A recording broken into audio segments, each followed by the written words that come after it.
My name is Afua Osei. I'm a co-founder of She Leads Africa. She Leads Africa is a community that helps young African women achieve their professional dreams. Over the past couple of years, we have connected to more than 200,000 young women across the continent and the diaspora, and we have personally moved around $1 million in investment in women-led businesses. We are a digital media and events firm that's really focused on creating educational and engaging content that helps young African women live their best lives.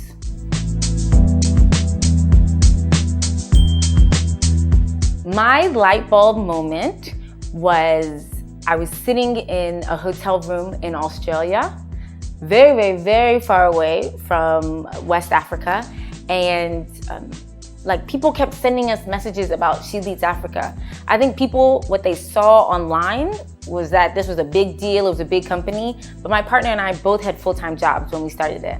I was a management consultant. I was traveling every single Sunday through Thursday. I even got sent to Australia for 6 months. So all the work we were doing was from Skype, was Instagram, emails. I mean, that's how we were communicating. And I think somebody from Zimbabwe or London or someone said, I love this, can you bring it to where I live?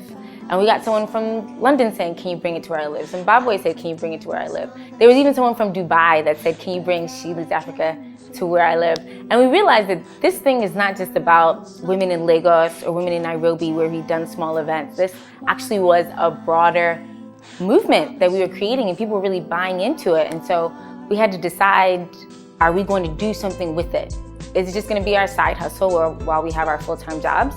Or are we going to build it into something that would be really amazing and great? And so I made the decision to quit my full-time job. And this was a job that was paying me in dollars back then, 6 figures. And I was like, I'm not gonna have a salary. But we said, if there's all this interest from across the globe and people are asking for it, people are wanting it, then we should do something with it. And we shouldn't wait until someone else takes this idea and runs with it. And then we're gonna be mad, oh my gosh, I had that idea. Why didn't we do something with it? So my light bulb moment was when people were asking for our product or our service. And it wasn't just our friends, right? It were other people that we didn't know who heard about it, who were connecting with our brand.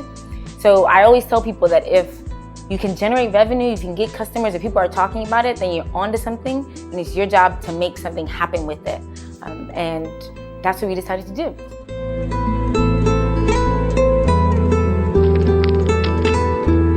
The most important lesson that I've learned in business is the importance of maintaining your standards and high quality expectations. We work with a very young team. We're all about young women, we're all about supporting them. So most of the people that work with us are under the age of 25. I'm actually the oldest person on the team. I'm still fresh though. And so we're working with people who don't really have any corporate training. They've never worked someplace else where they had to deliver on time or deliver high quality. And it can be hard being the mean person all the time saying, no, this doesn't work, fix it. No, this doesn't work, fix it. But I know that our audience and our customers, they expect a high quality experience. And I'm not doing anyone any favors if I allow bad work to go through. So maintaining the quality, making sure that people are clear about the standards that we have for them, and then also being willing to have hard conversations if something doesn't meet your standards. It's very challenging, but I know that's one of the reasons why our brand stands out from other people, is because people know that when they connect and they interact with us, it's going to be high quality, and every single person that works for us understands the expectations that we've had set for them.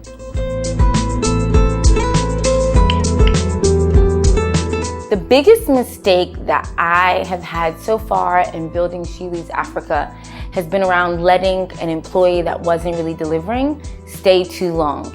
And I will talk a lot about talent because before starting a business, I didn't realize how important it was.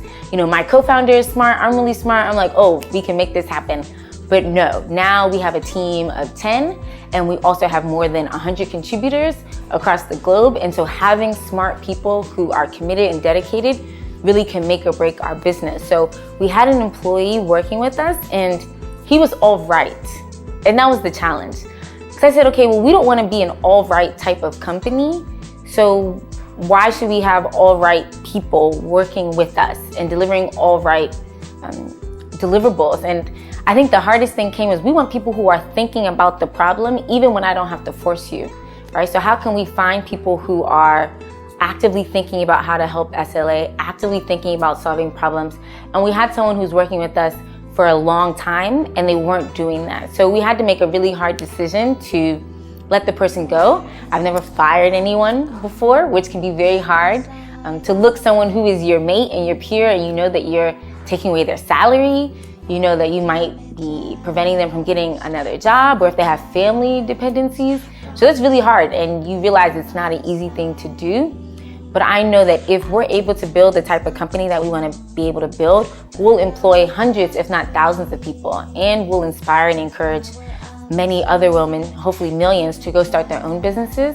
And so we had to make that hard decision, and I had to deliver the message to say, you're a really great person, but right here in the company that we're trying to build, it doesn't work. And so having those high standards and making sure that we don't have people on the team that aren't committed, it's a really hard decision, but something that I'm proud that we're doing and actively paying attention towards.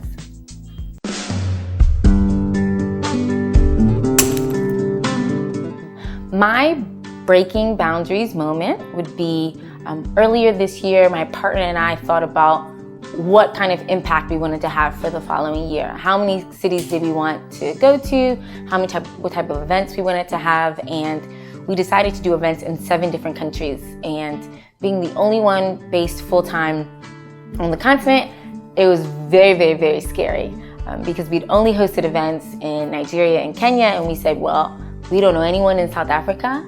You know, we don't know anyone in London. I haven't been in New York in a very long time. How are we going to get these people to know about our brand and to be interested in us? And I think that when my brain kind of fully got it was when we went to London, which I think was our 5th city of this year.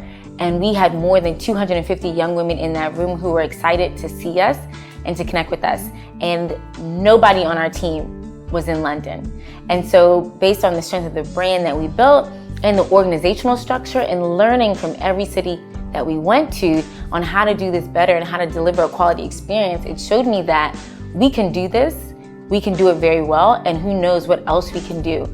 And so I'm typically like the slow and steady kind of person, but I said, well, what if we weren't going slow and steady? What if we just said, we're gonna figure it out and make it happen? What else could we accomplish? So we had been putting off on a new concept. We said, instead of 250 people, let's do an event for 5,000 people. And everyone was like, okay, well, when do we want to do it? I said, let's do it in 3 months, right? Because I think that we can get there and we can do it.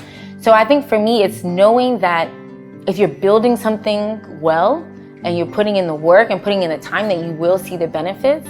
And if you're delivering a high quality product, then your customers will respond. And have faith in the work that you're doing and know that it will see you through. So of course, we've never done something that has 5,000 people in it, but I believe that next year we're gonna have that many people in the room and we'll be figuring out how to get 10,000, 25,000, 50,000 people because we're doing the work, and we shouldn't have such a limited, small scope of what we can achieve.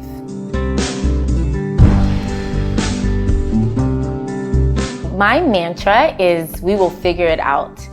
I have never faced a problem or a challenge or a situation that couldn't be figured out by thinking, by talking, by praying, by doing whatever.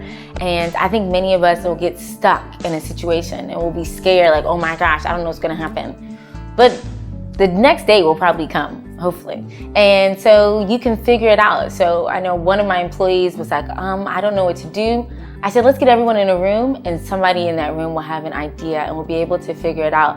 I have moved to random countries by myself. I went to college without even visiting the city. I just went there the first day. I was like, oh my gosh, there's nobody here. But you know, I just said, okay, tomorrow I'll figure it out. And it's always helped me. And I've had really great experiences by not being nervous, by not being scared, by knowing that I'll just be able to figure it out some way. So